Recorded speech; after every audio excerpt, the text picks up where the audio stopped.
ನಮಸ್ಕಾರ. ನೀವು ನೋಡ್ತಾ ಇದ್ದೀರಾ ನ್ಯೂಸ್ 18 ಡಿಜಿಟಲ್. ನಾನು ರಘುರಾಜ್. ಬಯಲುಸೀಮೆ ಕೋಲಾರ ಜಿಲ್ಲೆಯಲ್ಲಿ ಯಾವುದೇ ಒಂದು ನದಿ ಮೂಲಗಳ ಒಂದು ಆಶ್ರಯ ಇಲ್ಲದೆ ಇರತಕ್ಕಂಥ ಜಿಲ್ಲೆ. ಆದರೂ ಕೂಡ ಇಲ್ಲಿರತಕ್ಕಂಥ ಕೆರೆಗಳೇ ಈ ಒಂದು ಜಿಲ್ಲೆಯ ಒಂದು ಆಧಾರವಾಗಿರತಕ್ಕಂಥದ್ದು. ರೈತರು ಕೃಷಿಯನ್ನ ಮಾಡಬೇಕು ಅಂತ ಹೇಳಿದ್ರು ಕೂಡ ಬೋರ್ವೆಲ್ ನೀರನ್ನ ಇಲ್ಲಿ ರೈತರು ಅವಲಂಬಿಸಿದ್ದಾರೆ. ಜೊತೆಗೆ ಜನರು ಕುಡಿಲಿಕ್ಕೆ ನೀರನ್ನು ಕೂಡ ಇಲ್ಲಿ ಬೋರ್ವೆಲ್ ಮೂಲಕವೇ ಜನರು ಈ ಒಂದು ಕುಡಿಯುವ ನೀರನ್ನು ಕೂಡ ಬಳಸ್ತಾ ಇರತಕ್ಕಂಥದ್ದು. ಆದ್ರೆ ನಮ್ಮ ಕೋಲಾರ ಜಿಲ್ಲೆಯ ಗಡಿ ಭಾಗದಲ್ಲಿರ್ತಕ್ಕಂಥ ಒಂದು ಬೆಟ್ಟಗುಡ್ಡ ಪ್ರದೇಶದಲ್ಲಿ ಅಪಾರ ಪ್ರಮಾಣದ ನೀರು ಏನು ಮಳೆಯಾದಂತ ಸಮಯದಲ್ಲಿ ಅಲ್ಲಿ ಒಂದು ನೀರಿನ ನಮಗೆ ಲಭ್ಯವಾಗುತ್ತೆ. ಆ ಒಂದು ನೀರನ್ನ ಆ ಒಂದು ಭಾಗದಲ್ಲಿ ಒಂದು ಅಣೆಕಟ್ಟುಗಳನ್ನ ಕಟ್ಟಿ ಅಲ್ಲಿ ಒಂದು ಏನು ಕುಡಿಯೋ ನೀರಿನ ಒಂದು ಸೌಕರ್ಯವನ್ನ ಮಾಡಬೇಕು ಅಂತಕ್ಕಂಥ ಒತ್ತಾಯ ಇದೀಗ ಇರತಕ್ಕಂಥದ್ದು. ಏನು ನಾವು ಗಮನಿಸಿದ್ವಿ, ಕಳೆದ ಒಂದು 10 ವರ್ಷದ ಹಿಂದೆ ಇಂಥದ್ದೇ ಒಂದು ಡ್ಯಾಮ್ ಅನ್ನ ಕಟ್ಟುವಂತ ನಿಟ್ಟಿನಲ್ಲಿ ಬಂಗಾರಪೇಟೆ ತಾಲೂಕಿನ ಯರಗೋಳ ಬಳಿ ಸರ್ಕಾರ ಒಂದು ಮುಂದಾಗಿತ್ತು. ಈ ಬಗ್ಗೆ ಈಗಾಗಲೇ ಒಂದು ಡ್ಯಾಮ್ ಕೂಡ ನಿರ್ಮಾಣವಾಗಿದೆ. ಅಲ್ಲಿ ಸುಮಾರು 2-3 ತಾಲೂಕುಗಳಿಗೆ ಈಗಾಗಲೇ ಕುಡಿಯುವ ನೀರನ್ನ ಸರಬರಾಜು ಮಾಡ್ತಕ್ಕಂಥ ಕೆಲಸ ಈ ಒಂದು ಯರಗೋಳ್ ಡ್ಯಾಮ್ ನಿಂದ ಮಾಡ್ತಾ ಇರ್ತಕ್ಕಂಥದ್ದು. ಆದ್ರೆ ಇದೀಗ ಶ್ರೀನಿವಾಸಪುರ ತಾಲೂಕಿನ ಗಡಿ ಭಾಗದಲ್ಲಿರ್ತಕ್ಕಂಥ ಅಂದ್ರೆ ಶ್ರೀನಿವಾಸಪುರ ತಾಲೂಕಿನ ರೆಡ್ಡಿವಾರಿಪಲ್ಲಿ ಒಂದು ಗ್ರಾಮ ಏನಿದೆ, ಇದು ಆಂಧ್ರಕ್ಕೆ ಕೇವಲ ಏನು ಗಡಿ ಅಂಚಿನಲ್ಲಿ ಇರ್ತಕ್ಕಂಥ ಒಂದು ಗ್ರಾಮವಾಗಿದೆ. ಈ ಭಾಗದಲ್ಲಿ ಬರ್ತಕ್ಕಂಥ ಒಂದು ರೆಡ್ಡಿವಾರಿಪಲ್ಲಿ ಕೆರೆ ಏನಿದೆ, ಆ ಒಂದು ಕೆರೆ ಬಳಿ ಇದೀಗ ಅಣೆಕಟ್ಟು ನಿರ್ಮಾಣಕ್ಕೆ ಇದೀಗ ಗ್ರಾಮಸ್ಥರು ಒತ್ತಾಯವನ್ನು ಮಾಡ್ತಾ ಇರ್ತಕ್ಕಂಥದ್ದು. ಈ ಬಗ್ಗೆ ಸುದ್ದಿಯನ್ನು ಹೇಳ್ತೀನಿ ವೀಕ್ಷಕರೇ. ಅದಕ್ಕೂ ಮುಂಚೆ ತಾವು ನ್ಯೂಸ್ 18 ಕನ್ನಡದ ಫೇಸ್ಬುಕ್ ಪೇಜ್ ಮತ್ತೆ ಇನ್ಸ್ಟಾಗ್ರಾಮ್ ಪೇಜ್ ಅನ್ನ ಲೈಕ್ ಮಾಡಿ ಮತ್ತೆ ಫಾಲೋ ಮಾಡಿ ಅಂತಕ್ಕಂಥ ಒಂದು ಮನವಿಯನ್ನ ಮಾಡ್ತಾ ಇದೀವಿ. ಜೊತೆಗೆ ಯೂಟ್ಯೂಬ್ ನ ಒಂದು ಸಬ್ಸ್ಕ್ರೈಬರ್ ಆಗಿ ಮತ್ತೆ ಯೂಟ್ಯೂಬ್ ನ ಎಲ್ಲ ಒಂದು ಸುದ್ದಿಗಳನ್ನು ಕೂಡ ತಾವು ಶೇರ್ ಮಾಡಿ ಅಂತಕ್ಕಂಥ ಒಂದು ಮನವಿಯನ್ನ ಮಾಡ್ತಾ ಇದ್ದೇವೆ. ಇನ್ನು ಈ ಒಂದು ಶ್ರೀನಿವಾಸಪುರ ತಾಲೂಕಿನ ರೆಡ್ಡಿವಾರಿಪಲ್ಲಿ ಗ್ರಾಮದ ಒಂದು ಕೆರೆ ಏನಿದೆ, ಈ ಒಂದು ಕೆರೆಯ ಸುತ್ತಲೂ ನಾವು ಗಮನಿಸಬಹುದು ಬಹಳ ಒಂದು ಸುಂದರವಾಗಿರ್ತಕ್ಕಂಥ ಒಂದು ವಾತಾವರಣ ಇದೆ. ಜೊತೆಗೆ ಸುತ್ತಲೂ ಕೂಡ ಒಂದು ಬೆಟ್ಟಗಾಡು ಪ್ರದೇಶ ಇದೆ. ಹಾಗಾಗಿನೇ ಇಲ್ಲಿ ಅಲ್ಪ ಪ್ರಮಾಣದ ಒಂದು ಮಳೆ ಆದ್ರೂ ಕೂಡ ಈ ಒಂದು ಕೆರೆ ತುಂಬುತ್ತೆ. ಆದ್ರೆ ಕಳೆದ 4 ತಿಂಗಳಿಂದ ಈ ಒಂದು ಕೆರೆ ತುಂಬಿ ಕೋಡಿ ಹರಿತಾ ಇರತಕ್ಕಂಥದ್ದು. ಮುಂಭಾಗದಲ್ಲಿ ಬರ್ತಕ್ಕಂಥ ಆಂಧ್ರದ ಕೆಲವೊಂದು ಹಳ್ಳಿಗಳಿಗೆ ಇಲ್ಲಿಂದಾನೇ ನೀರು ಹರಿದು ಹೋಗ್ತಾ ಇದೆ. ಹಾಗಾಗಿನೇ ಈ ಒಂದು ಭಾಗದಲ್ಲಿ ಎತ್ತರ ಪ್ರದೇಶದಲ್ಲಿ ಒಂದು ಅಣೆಕಟ್ಟನ್ನು ಕಟ್ಟಬೇಕು ಅಂತಕ್ಕಂಥ ಒತ್ತಾಯ ಇದೀಗ ಗ್ರಾಮಸ್ಥರು ಮಾಡ್ತಾ ಇರತಕ್ಕಂಥದ್ದು. ಹರಿದೋಗ್ತಾ ಇದೆ. ಯಾವ್ದಾನ ನೀರು ಹೋಗ್ದಂಗೆ ಅಣೆಕಟ್ಟಿಗೆ ಕಟ್ಟಿದ್ರೆ ರೈತರಿಗೆ ಅನುಕೂಲ ಆಗುತ್ತೆ. ಒಂದು 4 ತಿಂಗಳಿಂದ ಹೋಗ್ತಾ ಇದೆ ಸರ್, ಹರಿದೋಗ್ತಾ ಇದೆ. ಮೊದಲಿಲ್ಲ, ಮಳೆಗಾಲ ಬಂದರೆ ಹೋಗುತ್ತೆ ಸರ್. ಅಣೆಕಟ್ಟೆ ಅಂದರೆ ರೈತರಿಗೆ ಬೋರ್ನಲ್ಲಿ ನೀರು ಬರುತ್ತೆ, ಅದಕ್ಕೋಸ್ಕರ ರೈತರಿಗೆ ಹೆಲ್ಪ್ ಆಗುತ್ತೆ ಸರ್. ವ್ಯವಸಾಯ ಮಾಡೋಕ್ಕೆ ನೀರು ಬರುತ್ತೆ, ಹೋಗುತ್ತೆ ನೀರು ತುಂಬ ಹರಿದೋಗುತ್ತೆ. ಅದಕ್ಕೋಸ್ಕರ ಊಡು ಇತ್ತಾಕು ಸ್ವಲ್ಪ ದೊಡ್ಡದಾಗಿ ಅನುಕೂಲ ಮಾಡಿದ್ರೆ ಚೆನ್ನಾಗಿರುತ್ತೆ. ಅದು ಯಾಕೆಂತ ಹೇಳಿದ್ರೆ ಸಣ್ಣ ನೀರಾವರಿ ಇಲಾಖೆಗೆ ಸೇರುವಂತಹ ಈ ಒಂದು ರೆಡ್ಡಿವಾರಿಪಲ್ಲಿ ಗ್ರಾಮದ ಕೆರೆ ಏನಿದೆ ಸುಮಾರು 100 ಎಕರೆಗೂ ಹೆಚ್ಚಿನ ಒಂದು ವಿಸ್ತೀರ್ಣವನ್ನು ಹೊಂದಿದೆ. ಹಾಗಾಗಿನೇ ಸುತ್ತಮುತ್ತಲೂ ಕೂಡ ಒಳ್ಳೆ ಒಂದು ಗುಡ್ಡಗಾಡು ಪ್ರದೇಶ ಇದೆ. ಮಳೆಯಾದ್ರೆ ಅತಿ ಬೇಗನೆ ಈ ಒಂದು ಕೆರೆ ತುಂಬುತ್ತೆ.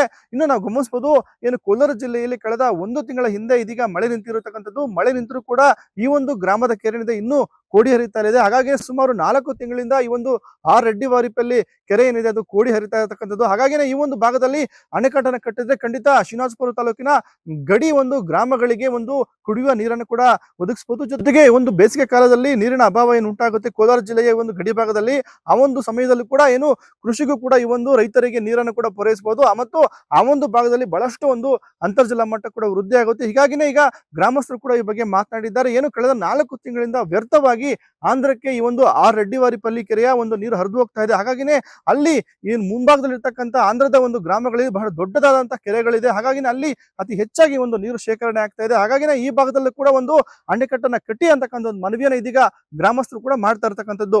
2 ತಿಂಗಳಿಂದ ಕೋಡೆ ಆಗ್ತಾ ಇದೆ ನಮ್ಮ ಕುರಿಯಪಲ್ಲಿ ಕೆರೆ. ಇದು ಶ್ರೀನಿವಾಸಪುರ ತಾಲೂಕು ರಾಯಲಪಾಡ ಹೋಬಳಿ ಕೂರ್ಗಿಯಪಲ್ಲಿ ಪಂಚಾಯತಿ ಇದೆ. ಕೂರ್ಗಿಯಪಲ್ಲಿ ದೊಡ್ಡ ಕೆರೆ ಇದು.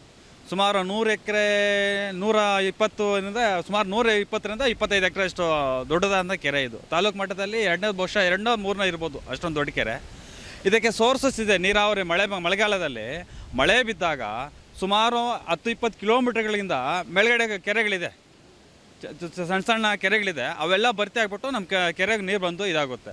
ಇಲ್ಲಿ ಕೋಡಿ ಇದ್ದ ತಕ್ಷಣ ಇದು ಸುಮಾರು ನಮ್ಮ ಕರ್ನಾಟಕ ಪ್ರದೇಶ ಬಹುಶಃ ಒಂದು 3-4 ಕಿಲೋಮೀಟರ್ ಬರುತ್ತಷ್ಟೇ. ಮಿಕ್ಕಿದೆಲ್ಲ ಆಂಧ್ರ ಊಟಬಿಡುತ್ತೆ. ಈ ನೀರೆಲ್ಲ ಆಂಧ್ರ ರಂಗಸಂದ್ರಂ ಕೆರೆ ಅಂತ ಒಂದು ದೊಡ್ಡ ಕೆರೆ ಇದೆ, ಅಲ್ಲಿ ಹೋಗ್ತಾ ಇದೆ.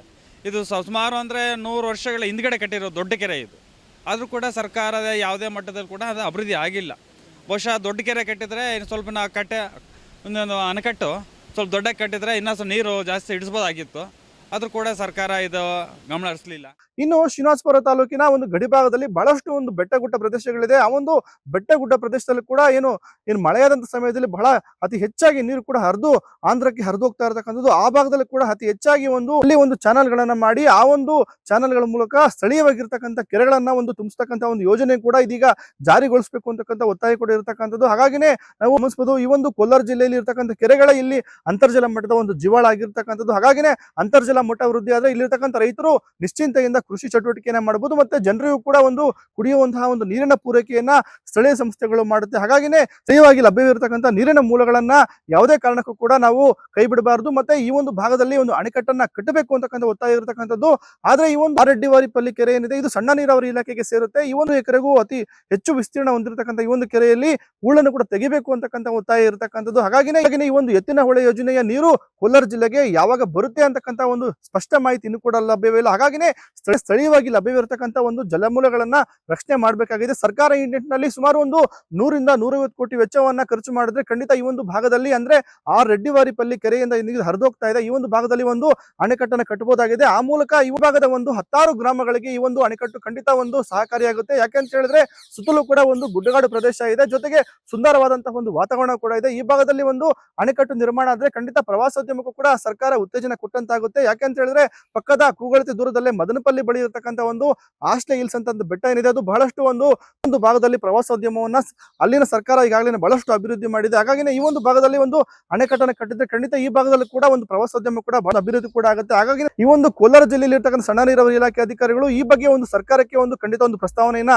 ಸಲ್ಲಿಸಬೇಕಾಗುತ್ತೆ. ಯಾಕಂತ ಹೇಳಿದ್ರೆ ಕಳೆದ 4-5 ತಿಂಗಳಿಂದ ವ್ಯರ್ಥವಾಗಿ ಆಂಧ್ರಕ್ಕೆ ಇದೀಗ ಈ ಒಂದು ಆರಡ್ಡಿವಾರಿಪಲ್ಲಿ ಕೆರೆಯಿಂದ ನೀರು ಹರಿದೋಗ್ತಾ ಇರ್ತಕ್ಕಂಥದ್ದು. ಈ ನಿಟ್ಟಿನಲ್ಲಿ ಈ ಒಂದು ಭಾಗದಲ್ಲಿ ಒಂದು ಅಣೆಕಟ್ಟನ್ನು ಕಟ್ಟಿದ್ರೆ ಖಂಡಿತ ಮುಂದೆ ಬಹಳಷ್ಟು ಒಂದು ಕೂಡ ಅನುಕೂಲ ಆಗುತ್ತೆ. ಯಾಕಂತ ಹೇಳಿದ್ರೆ ನಾವು ಗಮಸರಪೇಟೆ ತಾಲೂಕಿನ ಯರಗೋಳ ಬಳಿ ಈಗಾಗಲೇ ಸುಮಾರು 100 ಅಡಿ ಎತ್ತರದ ಒಂದು ಡ್ಯಾಮ್ ಅನ್ನ ಈಗಾಗಲೇ ನಿರ್ಮಾಣ ಮಾಡಲಾಗಿದೆ. ಒಂದು ಡ್ಯಾಮ್ ನಿಂದಲೇ ಇದೀಗ 3 ತಾಲೂಕುಗಳಿಗೆ ಕುಡಿಯುವಂತಹ ಒಂದು ನೀರನ್ನ ಪೂರೈಕೆ ಮಾಡಲಾಗ್ತಿದೆ. ಹಾಗಾಗಿನೇ ಈ ಒಂದು ಶ್ರೀನಿವಾಸಪುರ ತಾಲೂಕಿನ ಗಡಿ ಭಾಗ ಆಗಿರತಕ್ಕಂಥ ರೆಡ್ಡಿವಾರಿಪಲ್ಲಿ ಒಂದು ಕೆರೆ ಏನಿದೆ, ಈ ಭಾಗದಲ್ಲಿ ಕೂಡ ಒಂದು ಅಣೆಕಟ್ಟನ್ನು ಕಟ್ಟಬೇಕು ಅಂತಕ್ಕಂಥ ಒತ್ತಾಯ ಇದೀಗ ಗ್ರಾಮಸ್ಥರು ಮಾಡ್ತಾ ಇರತಕ್ಕಂಥದ್ದು. ಈ ನಿಟ್ಟಿನಲ್ಲಿ ಸರ್ಕಾರ ಕೂಡ ಸುಮಾರು 100ರಿಂದ 150 ಕೋಟಿ ವೆಚ್ಚವನ್ನು ಮಾಡಿದ್ರೆ 10 ಗ್ರಾಮದ ಸಾವಿರಾರು ಜನರಿಗೆ ಈ ಒಂದು ಭಾಗದಲ್ಲಿ ಕುಡಿಯುವಂತಹ ಒಂದು ನೀರನ್ನ ಪೂರೈಕೆ ಮಾಡಲಿಕ್ಕೆ ಬಹಳಷ್ಟು ಒಂದು ಅನುಕೂಲ ಆಗುತ್ತೆ. ಮತ್ತೆ ಏನು ಬೇಸಿಗೆ ಕಾಲದಲ್ಲಿ ಮತ್ತೆ ಅಂತರ್ಜಲ ಮಟ್ಟ ಕುಸಿದಂತೆ ಈ ಒಂದು ಡ್ಯಾಮ್ಗಳಿದ್ರೆ ಆ ಒಂದು ಭಾಗದಲ್ಲಿ ರೈತರು ಕೂಡ ನಿಶ್ಚಿಂತೆಯಿಂದ ಒಂದು ಬೋರ್ವೆಲ್ಗಳ ಮೂಲಕವೇ ಒಂದು ವ್ಯವಸಾಯವನ್ನು ಕೂಡ ಮಾಡಬಹುದಾಗಿದೆ. ಹಾಗಾಗಿನೇ ರಾಜ್ಯ ಸರ್ಕಾರ ಏನಿಗಾಗಲೇ ಸುಮಾರು ದೊಡ್ಡ ಮಟ್ಟದ ಒಂದು ಯೋಜನೆಗಳಿಗೆ ರಾಜ್ಯ ಸರ್ಕಾರ ಹಣ ಖರ್ಚು ಮಾಡ್ತಾ ಇದೆ. ಹೀಗಾಗಿನೇ ಗ್ರಾಮೀಣ ಭಾಗದಲ್ಲಿ ಕೂಡ ಅಣೆಕಟ್ಟನ್ನು ಕಟ್ಟತಕ್ಕಂಥ ಒಂದು ಕೆಲಸಗಳಿಗೆ ರಾಜ್ಯ ಸರ್ಕಾರ ಮುಂದಾದ್ರೆ ಆ ಒಂದು ಭಾಗದಲ್ಲಿ ಜಲಮೂಲಗಳು ರಕ್ಷಣೆ ಕೂಡ ಆಗುತ್ತೆ. ಮತ್ತೆ ಸರ್ಕಾರ ಸ್ಥಳೀಯವಾಗಿ ಇಂತಹ ಒಂದು ಕುಡಿಯುವ ನೀರಿನ ಯೋಜನೆಗಳಿಗೆ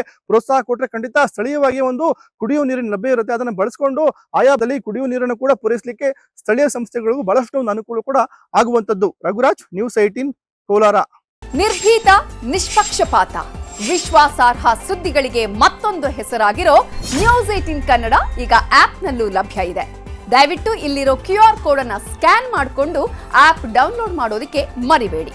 ನಿಮ್ಮ ಬೆಂಬಲ ಹೀಗೆ ಸದಾ ನಮ್ಮೊಂದಿಗಿರಲಿ. ಧನ್ಯವಾದ.